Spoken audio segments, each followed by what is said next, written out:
Hi, I'm Mike Wilbur. Welcome to Fire Engineering Training Minutes.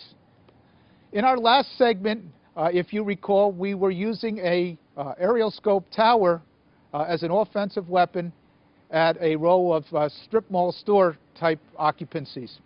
In this segment, we're going to take a pre-pipe waterway aerial ladder and we're going to try to use it in the same fashion. Okay, again, this is trying to take this particular nozzle, and what we're going to try and do is cut an inverted trench in this building and put like a holding, a defensive pose here, and push the fire back onto itself and prevent the spread of this fire going through the whole row of stores. But with that said, we have a couple of operational challenges. One is that my son, Nick, is going to take and operate the nozzle, and we're going to try to get it to go up a little bit more. And as you can see, the nozzle stopped. This is as far as the nozzle will go up. I learned a little while ago, and purely by accident in the city of Fort Worth, that here on the apparatus are a series of what they look like bolt heads. The apparatus industry, the nozzle industry, call these pins. And I was able to obtain out of the city of Fort Worth from one of the nozzle manufacturers what we call a pin chart. And in this particular pin chart from Elkhart Brass, it gives 47 different configurations that you can set the pins, and it changes the travel pattern on the nozzle. So that can be done in most cases. But what you need to do before you do this in your home department is to check with your apparatus manufacturer or your sales facility to make sure that it's okay for your particular unit. You want to check with engineering and get the okay. I've dealt with several of the manufacturers over the years. We've gone back to them with this particular request, and we've never been denied. The one particular manufacturer, when we went to do this, the only thing that they said is please don't have anybody at the tip flowing water when you're going to use the nozzle at an angle like that. And of course, we're not going to have anybody at the tip for this evolution at all.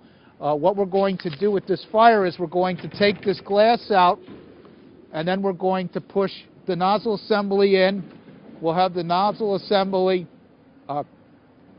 canted at an angle to get up into the cockloft to create this trench. We're going to use this water, this reach of stream, and we're going to create a hydraulic trench, and we're going to stop the spread of this fire. One of the other things I'd like to point out about this assembly is the fact, what do you do if this assembly, the electrical power to the assembly fails? And it could happen. It's happened on different occasions. There's a couple of different ways to overcome it, and each nozzle manufacturer has their own little trick. With this particular nozzle manufacturer, what they've done is that they've given us a wrench.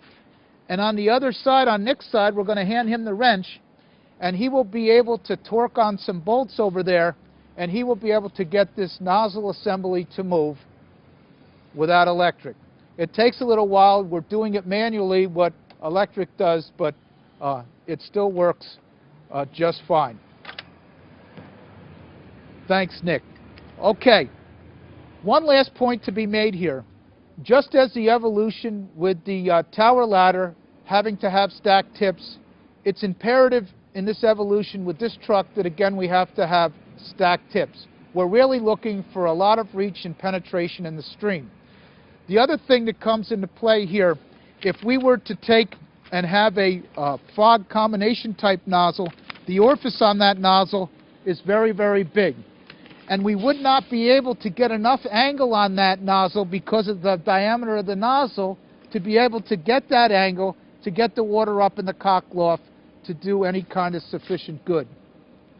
And so we really need to have our stacked tips again for this particular evolution. Again, this requires a minimal amount of manpower. We're taking a very expensive piece of equipment and we're getting the most out of it using as few people as possible. I mean, this is short-handed firefighting really at its best here. Great for a daytime fire with not a lot of people showing up, and you can use this. It's a great offensive weapon. you'll be able to save a lot of property with this particular evolution.